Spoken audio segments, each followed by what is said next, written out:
اعوذ باللہ من الشیطان الرجیم بسم اللہ الرحمن الرحیم دا حضرت محمد مصطفیٰ احمد مجتبی صلی اللہ علیہ وآلہ وسلم د سیرت په بابلا ناشو خبره اترې کو نن د دې موضوع چې کوم غټاکلې دی هغه د رسول الله صلی الله علیه وسلم عدل او انصاف دی د رسول الله صلی الله علیه وسلم په باره کې الله تعالی په قرآن شریف کې فرمایي چې لقد کان لکم فی رسول الله اسوة حسنه چې د الله تعالی پر رسول کې تاسو لپاره یو بهترینه اسوه ده او هغه باندې کومه چې عمل وکړو نو موږ کامیاب دي شو په دې خبرو اترو کې ما سره نن شریک ملما محترم سید سلیم احمد صاحب دی د رسول الله صلی الله علیه وسلم چې کوم موضوع دی نن د سیرت هغه عدل دی عدل یو هغه ته ویل شي برابرۍ ته انصاف ته او ته دې په باب لا الله تعالی په هغه کې د مختلفو ځایونو کې چې کوم د قرآن شریف کې او د رسول الله صلی الله علیه وسلم په حدیثونو کې دا غي بیان کړی د تعلیم هغه تاسو په وړاندې کومه وی خدای واحد سره شریک ګرځول دام د خلاف عدل یعنی الله تعالی رسول الله صلی الله علیه وسلم الله تعالی واحد نو هغه سره بل څوک د هغه په قوا کې دغه په طاقتونو کې دغه سره شریک ګرځول دا هم د عدل خلاف دی او رسول الله صلی الله علیه وسلم تل د هغه تعلیم ورکړي د خلاف د معاشرتي عدل چره یعنی د مور پلار سره احسان کول او کچره تاسو ګورئ کنه نو مور پلار بغیر سره احسانه بغیر سره بدله پاغه کې ماشومان سره سلوک کوي او دا حسن سلوک چې تل تر تل جاری نو دې لپاره معاشري ته دا سبق ورکړي چې مور پلار سره هم تاسو د حسن سلوک کار وکړي او احسان وکړي دا یو عدل دی نن په یورپ په معاشره کې یا د نور دنیا په معاشره کې د مور پلار هغه مقام ختم شوی دی چې بوډاګان شي نو د زړو ځایم ته بوزي او هغه کې په زړو کسانو سره جمع کی او بیا پلار مور د خپل اولاد شکل نه ویني چرته په اختر شو قدر ولا راشي ګلونه ولا راړي او بس نه پاس بیا غیب شي نو الله تعالی او د الله تعالی رسول د مور پلار یو خاص مقام بیان کړی هغه حساب کې د غي سره احسان کول دا هم عدل دی بیا د اولاد د پاره چې کوم حقوق دي نغیم دا بیان کړ چې مور پلار په کاری چې دغه حقوقو خیال وساتي په ماشوموالي کې چې سو پورې هغه ځوانان شویني په خپل نیو درې هغه پورې دغه حقوق ادا کول د په مور پلار باندې فرض دي دا یو قسم لا عدل دی چې چرته د مور پلار مغه بیان کوم عمل ته د اولاد حکم بیان کوم بیا وی چې په اهلي ژوندۍ کې چې کوم سړی وادو کې نو د خځې او د خاوند ترمنځ یو د عدل نظام قائم کړی دی چې د خاوند څه حقوق دي او د ښځې څه حقوق دي او په دې دوړو کې برابرۍ راوستل ضروری ده بیا دغه شانې په دنیا کې چې سوره هم بنینو موجود دي انسان د هغې سره بغیر څه د رنګه کا بغیر څه د نسله بغیر څه د ذاته بغیر څه قومیته بغیر څه د مذهبه هغې ټولو سره یو شانې سلوک کول دا د الله تعالی یو او دغه د رسول یو عدل دی چې هغه قایم کړی دی بیا معاشي عدل دی چې سو پورې دا په دنیا کې نیوي نو دنیا کې امن نشي راتلی او رسول الله سلام دا معاشي عدل هم قائم کو هغه کې ماپ تول دی هغه کې وزن برابر دی هغه کې دغه د سيزونو د کاروبار د سيزونو خیال ساتل دي د بل د اقتصادي معاملاتو خیال ساتل دي دا ټول داسې ګڼ شمېره اړخونه دي چې هغه کې رسول الله سلام دا عدل قائم کړی په خبرو کې هم وی فرمایل چې تاسو خبرو کې هم عدل نه کار اخلي وزن کوي وزندار خبره بیانوي به وزن مې بیان چې هغه سره جنگ جګړه جوړيږي او اختیا وایي تل بیا وی چې تحریری مهداتو کې د عدل نه کار اخلي بل لا غره تحریر سره هر سره کوشش کوي چې ځان ته ترخصوي بل حقوق خیال نه ساتي نو رسول الله صلی الله علیه وسلم فرمایل او الله تعالی دا فرمایي چې تاسو دغه کې هم د عدل نه کار اخلي بے انصافي مو کوي د دشمنانو سره هم د عدل لارو خیاله د حاکمانو د رعایت ترمنځ هم د عدل یو حکم وکړو او بین الاقوامي چې کوم بین المللي چې کوم معاهدې دي د قیام امن لپاره یا د معاشي او معاشرتي ماحول لپاره د قیام لپاره کې رسول الله صلی الله علیه وسلم او الله تعالی یو د عدل حکم مونږ ته کو چې دا شان تاسو لپاره کاری چې عدل نکار واخلي که تاسو دا عدل نکار نه اخلي نو بیا تاسو انصاف او عدل چرېم نشي کولی نو دا یو د اسلامي اړخ رسول الله صلی الله علیه وسلم او الله تعالی دم په مخ وړاندې بیان کو د عدل خپل کوم د عدل کلمه چې د لکه عربی ژبه کې د دوه چیزونو د تقسیمول ته وایي چې هغه د هر لحاظه خپل منځ کې برابر وي هغه تقسیمول ته وایي. بیا هغه علاوه د رسول کریم صلی الله علیه وسلم نمونه لکه څنګه چې د ژوند په هر اړخ کې د عدل تعلیم تر کړی د هغه د غلامانو په حق کې د هغه د خپل مثال د کور په حق کې د هغه د اولاد په حق کې د هغه د دوستانو په حق کې دغه تعلیم چې کوم رسول کریم صلی الله علیه وسلم ورکړی دی د عدل په حق لا باندې په نورو مخکینی مذهبي کتابونو باندې هم د عدل غشته د تعلیم پکې شته مګر اسلام دغه برسېره باندې د احسان تعلیم ورکړی دی چې هغه د عدل نه لکه یو ګام مخکې دی. همدارنګه قرآن شریف کې هم خدای تعالی د عدل بار بار او هر ځای کې خپل ځان لپاره هم د عدل الفاظ غوړي چې د عدل سره فیصله کوم او د مسلمانانو لپاره رسول کریم صلی الله علیه وسلم هم کوم ورکړی دی چې باید په عدل سره او په انصاف سره باید فیصله وشي لکه څنګه الله تعالی په قرآن شریف کې فرمایي چې والله یقضي بالحق چې الله تعالی چې کومه فیصله کوي هغه ضرور په حق سره وي حق باندې او په عدل باندې همدارنګه خدای تعالی حکم کوي چې ان الله یامر بالعدل والاحسان چې یقینا الله تعالی چې هغه د عدل او احسان حکم ورکوي یعنی عدل خو چې د کوم کار چې څوک کی دغه برابر حصہ ورکول دي او احسان دغه نه یو ګام مخکې دی یعنی چې کڅو چا سره نیکی ونه کی تاسو سره نیکی وکي نو دغه په دې شان د خدای تعالی د اسلام تعلیم ورکړی او دغه تعلیم د هر مسلمان لپاره ده او په دې کې موږ لپاره د خدای تعالی فضل دی چې موږ لپاره د رسول کریم صلی الله علیه وسلم یو نمونه موجود ده بالکل او هغه نمونه چې کوم وګورو په د عرب په معاشره کې چې په کې انصاف نو په کې عدل نو هغه کې بچا سره طاقت او چا سره بچي قوت او هغه خپل بادشاہي کوله خپل موږ ګورو نو د حضرت بلال رضی الله عنه چې یو حبشي وو او هغه د عربو په معاشره کې لکه ډیر زیات هغه واضح وو یو غلام وو دویم هغه حبش وو او بل د عرب هغه معاشره چې مثال هغه یو غلام ته څه اهمیت نه ورکول او بیا ټول هغه سپین پوستي او حضرت بلال چې هغه تور پوسته وو نو حضرت عمر رضی الله عنه حق باندې راضي چې هغه به کله هم حضرت بلال ولیدلو نو هغه ته چې سیدنا بلال د دې وجه نه چا ورته لکه څنګه د ستاسو الفاظ استعمالوي وای دغه ته لکه د رسول کریم صلی الله علیه وسلم وخت مونږ او د رسول کریم صلی الله علیه وسلم هغه ته دغه لقب ورکړو نو ځکه دا لقب ورته ورکوم د رسول کریم صلی الله علیه وسلم په وخت کې بلال چې وو حضرت بلال هغه حبش وو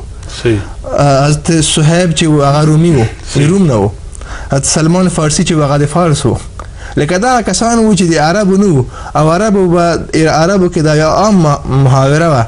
چې څوک چې عرب نه وي نو ټول عجم دي عجم هغه یعنی عقل نه غاري دي هغه په موږ په علم او فضل کې موږ هغه حصه نشي اخیستلی مقابله نشي کولی موږ عرب چې موږ بس ټول کې موږ لکه عقلمند یو موږ هر لحاظه مخکې یو مګر په دې عربو کې هم خدای تعالی دغه درې کسان چې لکه دا غیر عرب وو حضرت عمر به چې حضرت بلال لیدلو سیدنا بلال به ورته دی حضرت صہیب رومي چې ونه کله چې حضرت عمر رضی الله عنه وفات کېدو نو وای د په خپل وفات وخت کې دغه وصیت کړی و چې د ما جنازې لمونځ به صہیب ورکوي هغه رومي و او حضرت سلمان فارسی چې و هغه د فارس و او هغه په حق باندې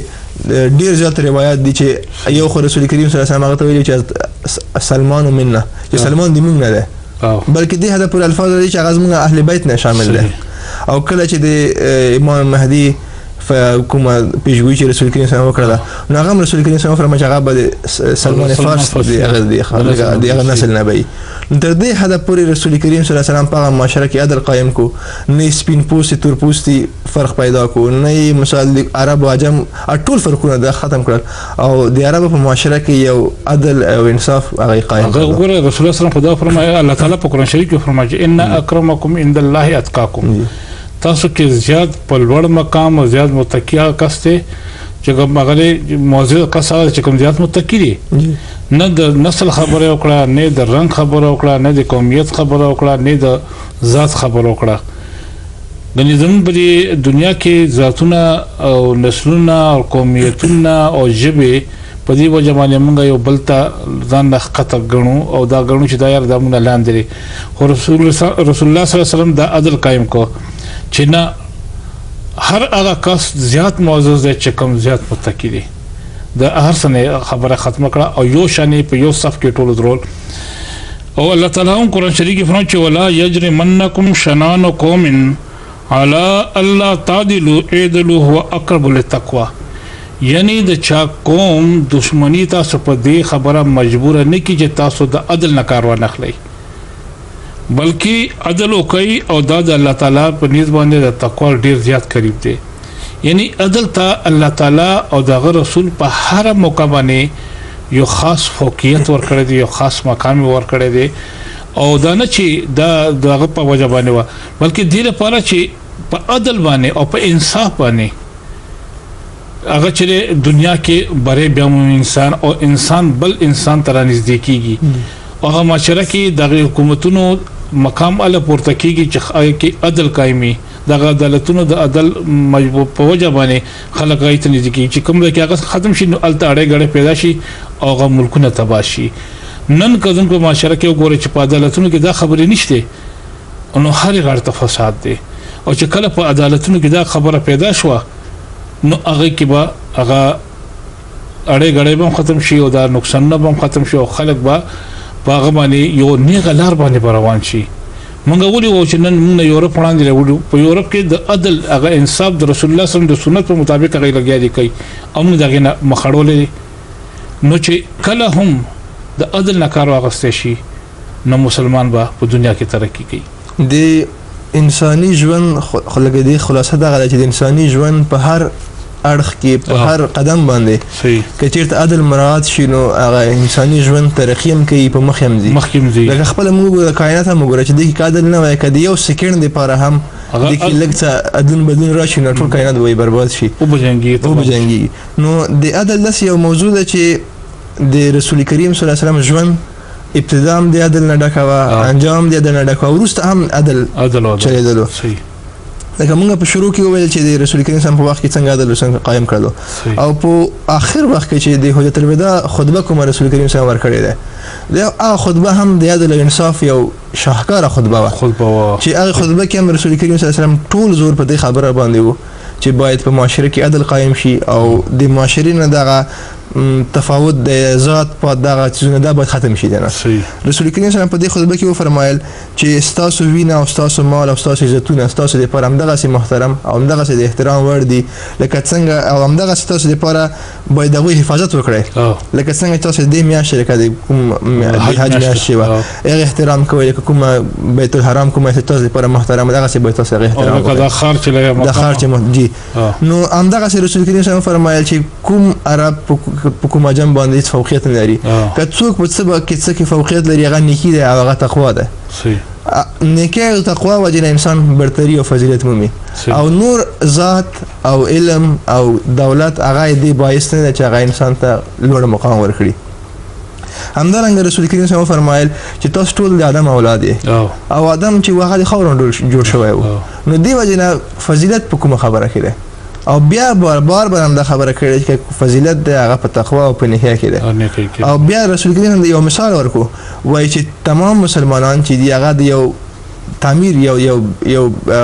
تعمیر په شکل ده یو بیلډینګ په شکل دی چې یو خخته او د دې تعمیر خخته چې دیغه هر یو مؤمن ده یو مسلمان ده او هر خخته یو بل لپاره مضبوطه باعث ګرځي کله دا یو خخته مرو بس ټول تعمیر کمزوري پکې پیدا کیږي نو تاسو باید دغه شی لکه د یو تعمیر په شکل چې یو نه بل ته مضبوطی ورکړي بل نه بل ته مضبوطی ورکړي او په دې شکل سره رسول کریم صلی الله علیه وسلم چې د مثال سره هغه معاشره کې یو عدل تعلیم ورکو او عدل قائم کو او خپل د عملی ژوند چې وو هغه هم د نمونه ډکو اوس د بدر جنگ د بدر په جنگ وخت کې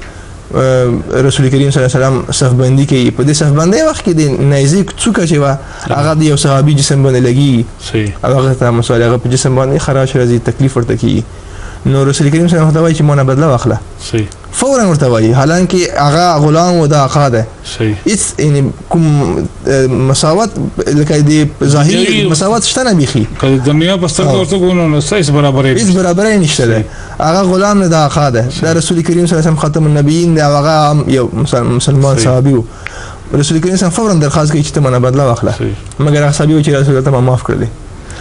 لکه دغه سي په هر قدم باندې رسول کریم صلی الله علیه وسلم دا نه د ورکوالي نه ګوره یو واقعه راځي کنه چې کله دا ماشوم پیدا شونه هغه وخت کې د عربو یو دستورو چې ماشوم به د خې جبیز د کول لپاره او د خاصیت لپاره کلیوال ماحول کې چا خزه ته زنانه ته حواله کو هغه به دغه تربیت کو چې یو خو به جبه ډیره خالصه وا ولې کلی ماحول بو کنه لکه خالي ماحول کې جبه هغه شنیز دکی لکه چې کلی په ماحول کې دکی نو د رسول الله صلی الله علیه و آله وسلم چې کله د رضاعت وخت راغی او په حواله نو حضرت سعدیه حلیمه سعدیه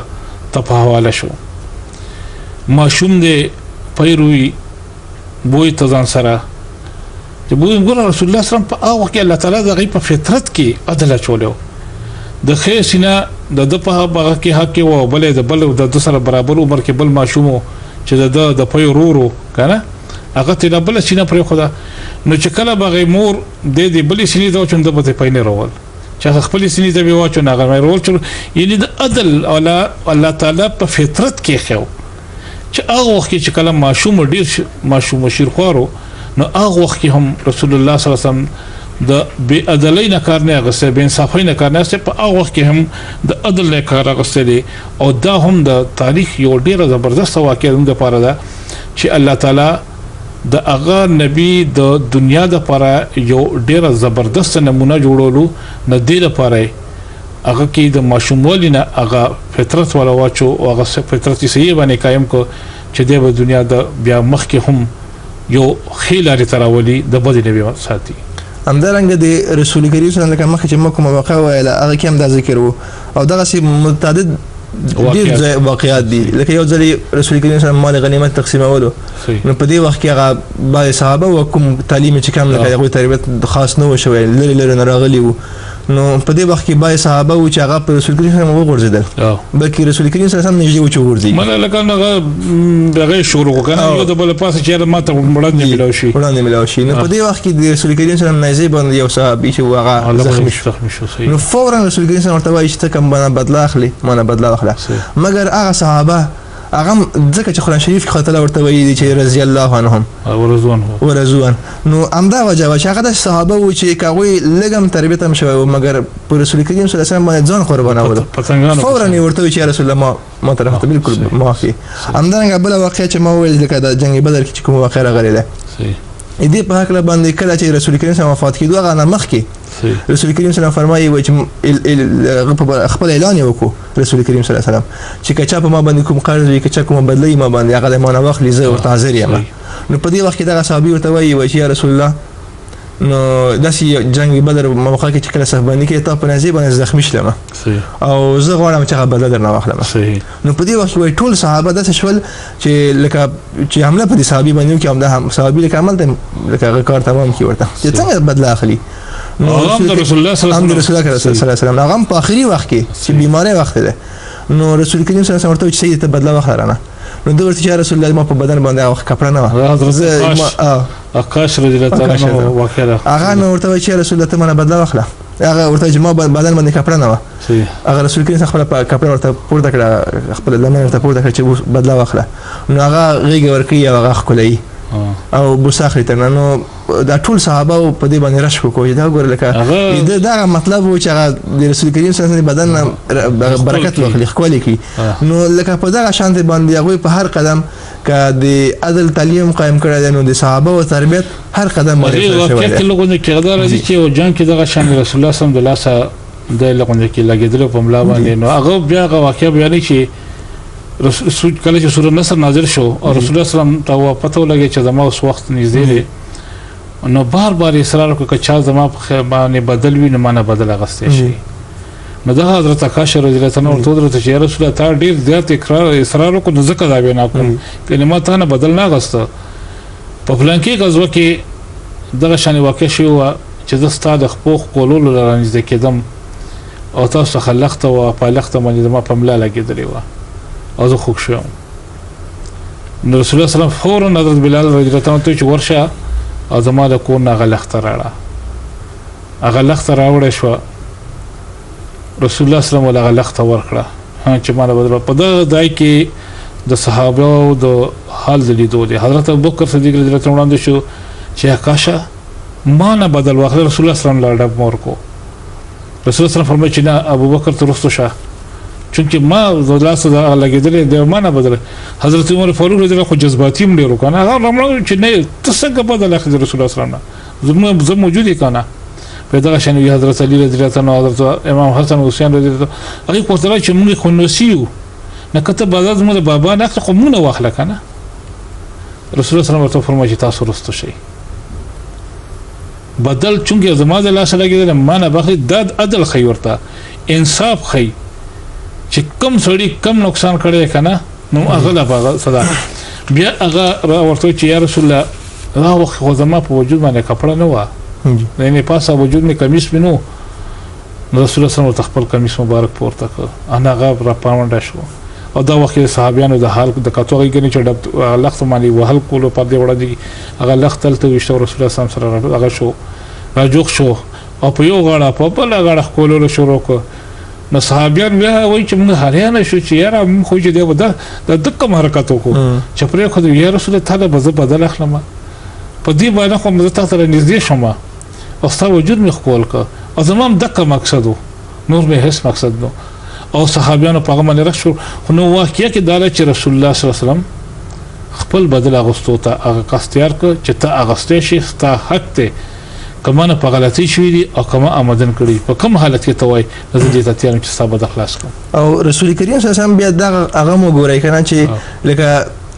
ټول صحابه پیشکش کوي ورته چې دا بدله مونږ نه واخله مګر رسول کریم صلی الله علیه وسلم وایي لکه هغه په ظاهر نه معلومي چې رسول کریم ورته ویلي چې تاسو هغه نه بدله ما اخلي ما نه واخلي مګر یو بل واخیر راځي چې یو ځل وایي چې هغه ته مدینه ته د قبيله بنو سلبه بعض خلک راغلي وو او هغه څه د انصار سره کومه جګړه و نو انصار په هغه باندې مقدمه درج کړل نو هغه مقدمه د رسول کریم صلی الله علیه وسلم دربار ته راغله چې تاسو فیصله پدې کې وکړئ هغه مقدمه کې هغه ورته وایي چې دوی د قبيله بعض مشران چې وو هغه موږ قبيله کې فلانه کس وجلای وو نو موږ غواړو چې د قبيله نو څنګه بدلا واخلو نو رسول کریم صلی الله علیه وسلم فورا ورته وایي چې د چا هغه مشر چې کوم کار کړی تاسو هغه وخت باید بدلا اخیستی وای اوس د چا په قصور جاو چا کړی تاسو بدلا بل چا نه دغه د عدل او د انصاف خلاف خبره ده زه دغه فیصله بالکل دغه په حق کوم لکه تر دې حدا پورې رسول کریم صلی الله علیه وسلم قائم کو او بیا هم درنګ رسول کریم صلی الله علیه وسلم بار امدا ویلي چې مسلمانان چې ټول مساوي دي او سره د حقوق کدي قانوني لحاظ وي کدي اسلامي لحاظ وي هغه برابر دي سره یو ځلې یو هغه د یو قبيله یو خزوه چې هغه لکه د مالی او د دنیوي لحاظ ښه یو مقام درلود او هغه غلا کړی هغه خزه او هغه نوم فاطمه مخزومیه د مخزومي قبيله هغه نو هغه چې غلا کړی و نو هغه باندې غلا کړه ثابت شو نو هغه صحابه دي خو خلاص کټ کیږي نو موږ باید دا یو چلو کو چې دا لکه د سزا نه بچ شي موږ به سفارش څنګه وکړو نو صحابه یو ته وایي بل ته وایي څوک به سفارش وکړي نو په دې وخت کې د زید زوی چې اسامه هغه بن زید رضی الله عنه هغه چې رسول کریم صلی الله علیه وسلم ټول عمر د سره تیر شوی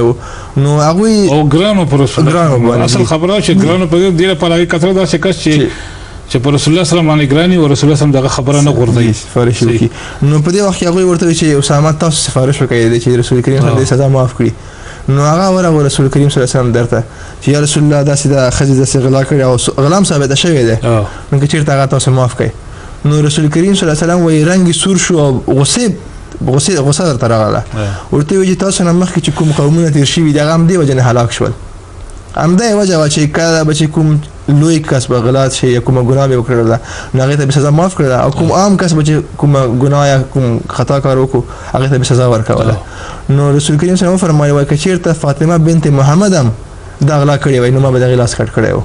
نو ته خدا خو فاطمه بنت محمد عدل دومره غیر ورکه چې دا مکمل ما به د غلاس کټ کړیو ما به غم نو بخره چې بهر صورت زمال لوکا جی د رسول الله صلی الله علیه وسلم د نبوت دعوی نه وړاندې هم ځنې واقعیت داسې بل راځي لکه خانه کعبه دوباره چې جوړېدله جی نو د تعمیر کېدو نه هغه کې حجر اسود چې هغه قطعه خود شو چې څو وخت د هغه تعمیر شروع شو او ما ځای ته ورسې چې کوم د کې غاکانه کې خودلو چې اوس هم کوم کې موجود دی جی نو په دې باندې د قبایلو په مس کې خپل کې یو اختلاف راغی هرې قبیله مشر دا وی چې دا زموږ حق دی چې موږ یې کېږدو نو خیر په خپل کې دا فیصله شو چې جګړه مونږ شي او دا کار مو شي نو دا فیصله وکړه چې سهار چې کم کا شړومبه مسجد حرام ورته راغی نو هغه کس په زموږ فیصله کو چې هغه څه فیصله کوم ته قبولي بل سحر چې شو نو رسول الله صلی الله علیه وسلم الله تعالی وړومبه د غاړه تر روان ک چې د کسانو دي زنوي چې محمد راغی صلی الله علیه وسلم د بزنګ فیصله کوي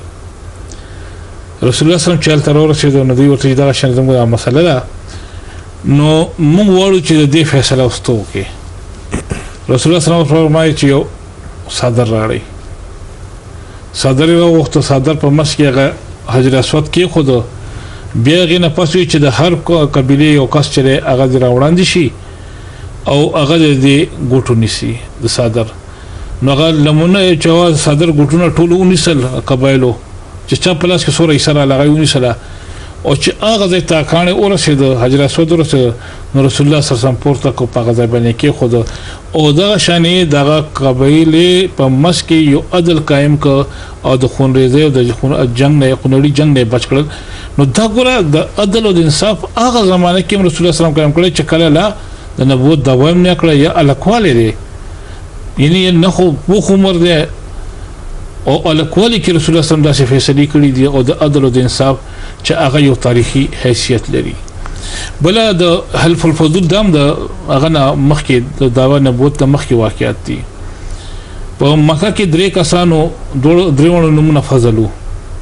نو هغه یو مایده دا کړه چې په مکه کې چې چا سره هم بے انصافي کیږي نو هغه سره به هغه هم انصاف ورکول کوشش کو او دغه شان د کمزورو او د میدکړي کوم نه چې خلک چې دی به موږ برسته کو او غیر پر هغه یو مایده وکړه نو هغه مایده کې هم رسول الله صلی الله علیه و وسلم شریک شو او دا یو ډیره واجب وکړه چې په هغه زمانه کې چې کله رسول الله صلی الله علیه وسلم دا وکړه غنه پسم په دغه ګروپ کې شامل او په دغه مایده کې شامل نه یو وکړه چې کنه چې یو کس راغی او هغه د ابو جهل په ذمہ باندې پیسې وي هغه کړ دغه پیسې واپس کول نه هغه مسجد حرام ته راغی غلطه مشران ناس او مشرکان هغه په مخ کې کیسه بیان کړه چې مانه خو ابو جهل عمر بن هشام پیسې نه راکړي نه کوي په خندا کې او په ټوکه کې خبره واغسته یو شموله محمد بدل واخلي صلی الله علیه وسلم دغه بالنسبه دا چې د بجی نو هغه نه مخ کې ابو جهل مې وینا کړو چې دا څه کډراغه نه دله په د هیڅ قسم لا کار نه کوي به هیڅ خبره نه منو نه چې کله رسول الله صلی الله علیه وسلم ته اثر ورته خلای ورته چې محمد ما سره تلل شمه دا مسله ده نو رسول الله صلی الله علیه وسلم روان شو او دام د هغه کیسه چې رسول الله صلی الله علیه وسلم کور ته ورسېد ابو جهل ولوټه کو هغه وروته دې کستا په ذمہ پیسې دي کنه ما پیسې واپس کا وی ابو جهل وړاندې رستنی کدري په منډه تللې پیسې راوړي ولا ورې کړې اصلي کو کارو شو نو چې واپس ته ابو جهل هغه ته راغی خانقاه ته نو دې مشرکان او مشران ورسره خاندل چې لکه تا خو چې د سره داسې نه کوم هغه سم د سره بزو ګورم پیسې خو ډېر په منډه باندې ورکړي دومره تو یری دي نغوي چې هغه وخت کې چې محمد زما په مخامخ الله صلی الله علیه وسلم نو هغه دوړو ورخته د سرو او خان ورو د سترګې سری کمان کار کول په ما باندې حمله کوله د دې ډر نه او د دې ویری نه ماده پیسې واپس نو خبره ده چې رسول الله صلی الله علیه وسلم په هغه وخت کې د عدل او د انصاف نه کار غوښته او دغه شان د میده کړو قومونو لاندې قومونو مدد ته چې کوم به مشرکان او مشران ورته انکار او سره بل او دغه فیصله به وکړه او دغه په حق کې به دغه مدد وکړو او رسول کریم صلی الله علیه وسلم چې وو هغه د خپل نبوت دور کې هم دا خبره کړې و وای چې کچیرته ماته څوک سلو خانم راکی سرو خان نو زه به دغه معاهده به زه پرې نه درم د حلف الفضل معاهده او تر دې د رسول کریم فرمایي چې ته اوس هم ما څوک راوبولې دې معاهده ته زه اوس هم حاضر یم دې معاهده ته نو که هر وخت د خوش شو همدارنګه د رسول کریم څخه خپل عملی نمونه هم دغه چې یو ځل اوس یو قرض هغه رسول کریم صلی الله علیه وسلم چا نه قرض اخیستی و هغه کس راځي او قرض غواړي او هغه سختی کوي نو په دې وخت کې صحابه په جوش راځي او هغه غواړي چې مثلا هغه کس مني کې چې څنګه سختی کوي نو مګر رسول کریم صلی الله علیه وسلم ورته فرمایي چې نه دې سختی مګر قرضدار چې ده مو چې قرض اخیسته دې لپاره حق ده چې مونږ قرض غواړي دې سختی کې د خپل کار ده موږ لپاره دا پکاره چې موږ د قرض ورکړو نو رسول کریم صلی الله علیه وسلم فورا خوله بنت قیس ته او چې هغه کجوري ورسره هغه راوړلې او هغه ورته ورکړلې او هغه کس ته یو چې د روټي ورکړي چې د روټي مو خوري چې بیرته لاړ شي په عزت او احترام یې بیا رخصت کړي. دا څنګه یو واقع بلم راځي کنه لکه یو يهودي راغی رسول الله صلی الله علیه وسلم ته قرض اغسته نو هغه مطالبه وکړه او مطالبه ډیره په سختۍ وکړه صادره راوستنه رسول الله صلی الله علیه وسلم په مری په غاړه مو کې واچو او بیا هغه تاو بخنه وړم هغه په وجه باندې د رسول الله صلی الله علیه وسلم سترګې مبارکه بار راوته په غیبه حضرت عمر فاروق رضی الله عنه ډېر سخت غوسه ورغله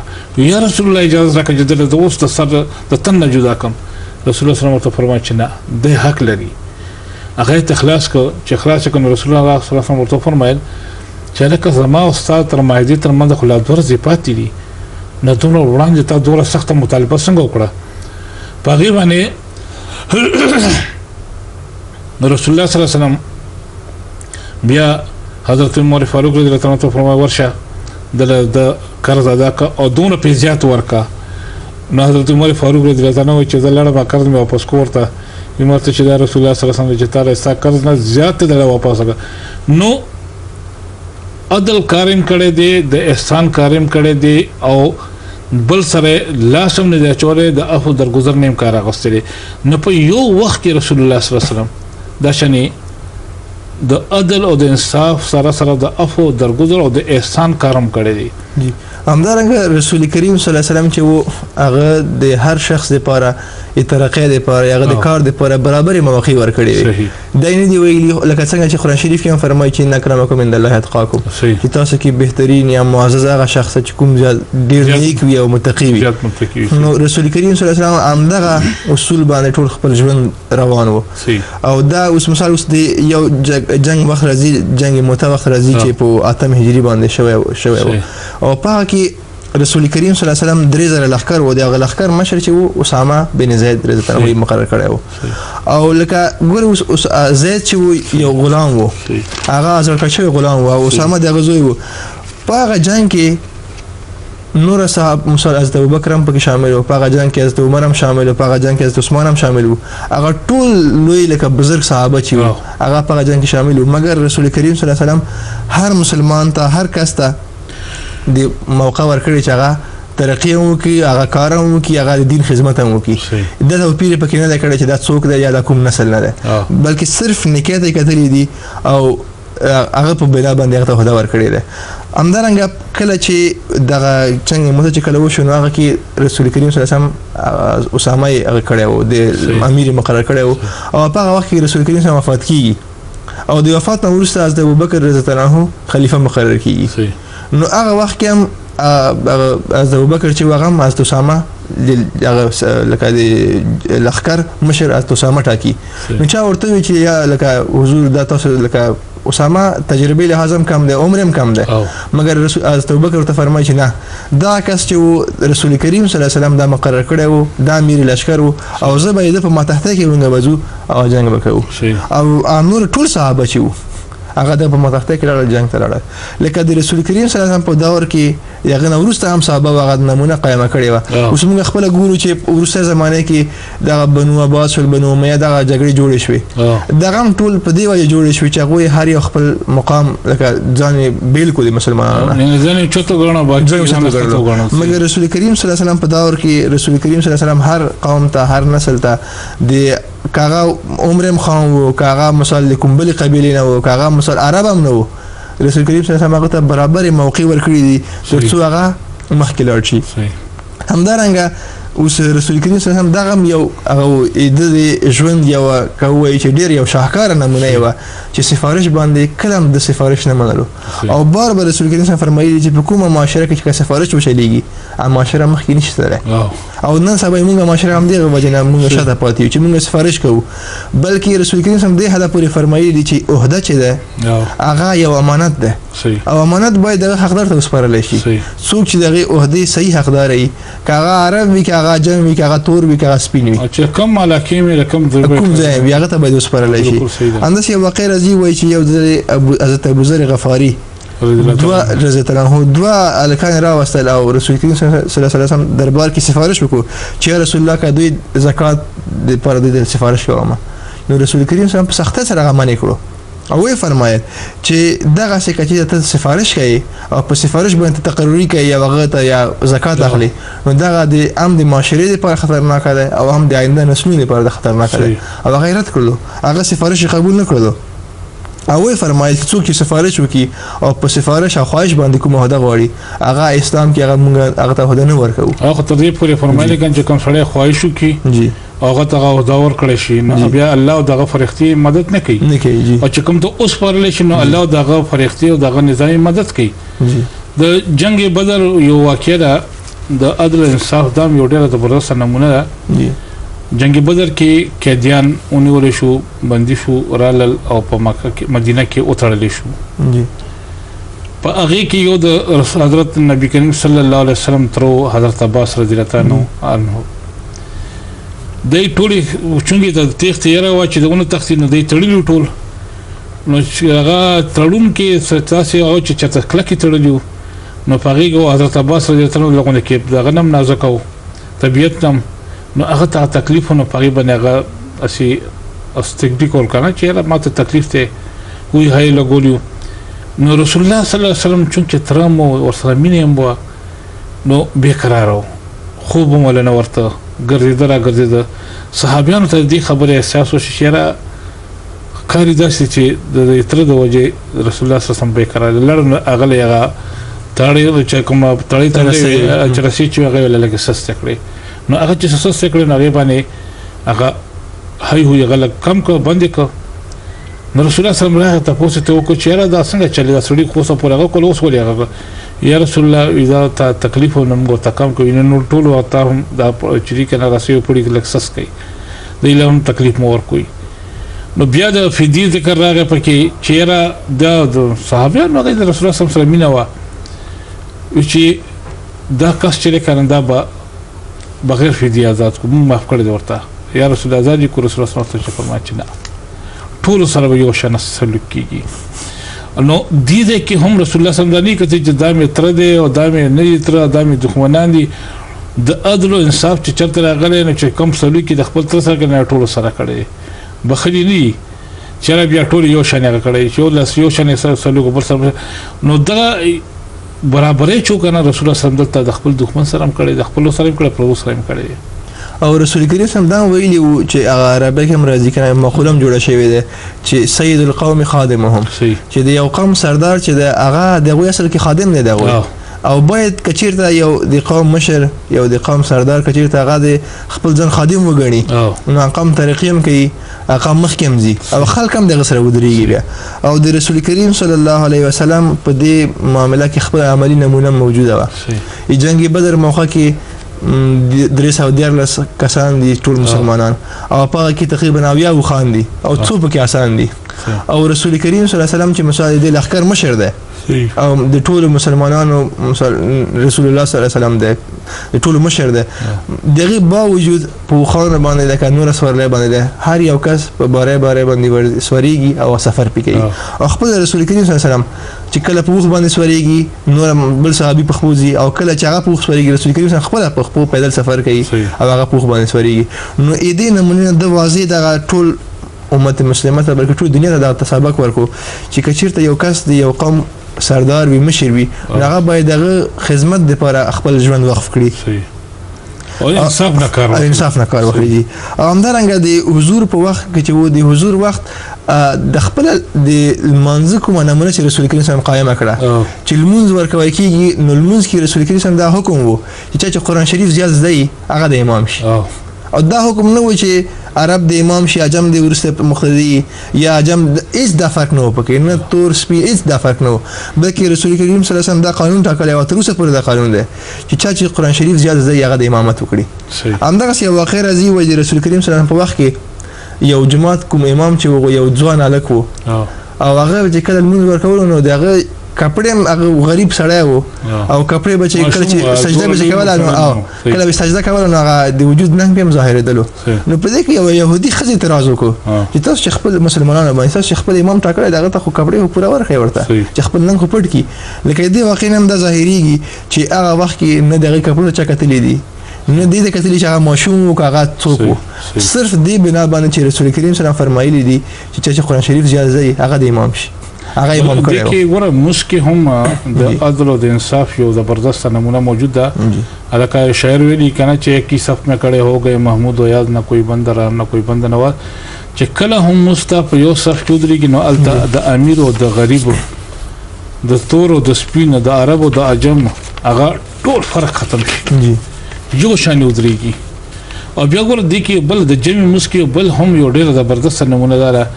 چې ځنه وخت کې یو غریب مخ کې ورپسې یو شاته یو امیر سره ولاړی نو دا هغه سر دغه په خپو کې راځي نو دا ورته خل چې ګوره الله تعالی په نظر کې موږ ټول برابر یو دا خو قبایل چې شو د سره د پہچان د پیژنګلو یو ذریعہ را اصل کې خبره د هغه د انصاف ته او د عدل د او رسول الله صلی الله علیه وسلم چې کله رسول الله صلی الله علیه وسلم مدینه ته تشریف کړو هغه وخت یو بل واقعیا باندې واقعیت دی هغه کې خپل د حدود دستور او په مطابق هغه فیصله کوله دلته د عربو دوه قبایل چې بنو نذیر او بل بنو قریظه و د آبادو بنو نذیر لګ مالدار او بنو قریظه لګ غریبانانو نو دی خپل یو مایده کړي و چې کله هم سره جګړه وشو او پکې وجل شو نو د بنو قریظه کس چې دغه په قصاص کې باغ وجد د بنو نذیر کس کو وجو نو د بنو قریظه کس په قصاص کې وجل شي او که د بنو نذیر کس د بنو قریظه کس وجو نو هغه باغ کې دیت ورکړي یعنی دا دوره د تفاوت او فرق وو نو یو مقدس رااله چې د بنو نذیر د لاسه بنو قریظه یو کس وجل شو چې وجل شو نو بنو قریظه پای باندې د قصاص مطالبه وکړه چې دا قصاص موږ راکړی شي وجه دا چې زمونږ خو کسان وجل شي او زمونږ لسر دیت راکړه موږ نه هغه کې خپل حق مې زمونږ خو رسول صلی الله علیه و سلم او ټاکو چې ته زمونږ حق مې او ته زمونږ فیصله کې نو رسول الله صلی الله علیه وسلم د جاهلیت د هغه معاهده بالکل برخلاف فیصله وکړه او یې فرمایل چې په قصاص کې به دا سړی وجل شي او دا ځکه مو شو چې الله تعالی په قرآن شریف کې فرمایلی دي وان حکمت فاحكم بينهم بالقسط المائده آیت نمبر 3 سره ختم چې کله هم د دې په ماس کې ته فیصله کې نو په انصاف باندې پکې عدل باندې پکې د اون قتل چیرې دا ډیر مالدار قبیله دا قوم د دې دستور د دې په مطابق نه اسلامی دستور داري چې انصاف نه وکړه غوښتي شي او دغه د رسول الله صلی الله علیه وسلم د عدل او انصاف یو بل نمونه د هغه قومونو ترمنځ هم قائم کړه ورته خلا چې په مالی حیثیت صفوقیت نه لري انسان بنو قریظه ولا غریب قسم دی او انسان د بنو نذیر ولا مالدار قسم دی نو کله دینه قصاص سشن دینم قصاص اخلي کله دیت ورکې نه غنه دیت اخستې همدارنګه رسول کریم صلی الله علیه وسلم روایت راځي چې رسول کریم صلی الله علیه وسلم فرمایي چې کچیر د کومه فیصله کوم او د فیصلې وخت کې کوم دوه فریقې کوم چې حق وي هغه د جبه د مثال خپل موقف خ بیان نکړي او کوم چې نه حق یې خپل جبه نه خچاله کوي ختیز خپل خ موقف بیان کوي فیصله مانه واخلي نو هغه د یاد ولري چې هغه د کوم فیصله چې ما دغه په حق کې وکړه هغه دغه پر ور ده هغه به دا ونخلي نو همدارنګه رسول کریم صلی الله علیه وسلم خپل يهود هم چې د مدینه يهود چې هغه ته دغه خبره لکه ثابته و چې رسول کریم صلی الله علیه وسلم یو خدای قوم مشر ده او بل هغه د انصاف او عدل هغه نمونه ده چې هغه په خپل عدالت کې په خپل در کې چې کلام د بنصافینه یا د بیدالتنه کار نه اخلي هغه باقاعدګي سره خپل ټول معاملې د رسول کریم صلی الله علیه وسلم درته وړل یا هغه باندې فیصله کوله بلکې هغه یو ځل مطالبه هم کړې و چې رسول الله چې موږ فیصله کوي نو موږ چې کومه فیصله کوي هغه به زموږ د شریعت مطابق کوي صحیح نو په دې سره باقاعدګي سره رسول کریم صلی الله علیه وسلم کولو چې کومه چې تورات کوم تعلیم د تورات کوم تعلیم ورکړ شوی دی هغه مطابق یو فیصله کوي لکه څنګه تاسو مخکې واقعا وایله هغه کې هم دا ذکر وو تورات کې راځي چې د غاښ بدله غاښ د سترګې بدله سترګې د کس بدله اما کس به مرکې نو همدغه باندې رسول کریم فیصله همیشه کوله همدارنګه یو ځل د يهوديانو په مقاله چې خیبر قلعه چې هغه چې کله محاصره شوله نو هغه چې کله فتح شوله دغه کوم مال غنیمت چې هغه چې کله تقسیمېدو نو په دې وخت کې دوه کسانو یو عبد الله بن سهيل وو او هغه د خپل ترزوی سره محیسه هغه سره روانو چې هغه ورشي چې هغه خپل برخه واخلي نو په دې وخت کې هغه لاره کې سره بیل شول نو چې کله بیل شول لاره کې نو دې وخت کې دا کله چې عبد الله بن سعد کله ورسېدو نو ویل چې دا محیسه چې هغه چا قتل کړی و نو هغه فورا د رسول کریم صلی الله علیه وسلم دربار ته لاړ وی فرمایل چې یا رسول الله دغه سیمه روانو ټول بیان ورته وکړو نو په لاره کې يهوديانو زما دغه ترزوی چې هغه قتل کړی دی نو رسول کریم صلی الله علیه وسلم چې په دې خبره باندې قسم کوي چې هغه قتل کړی دی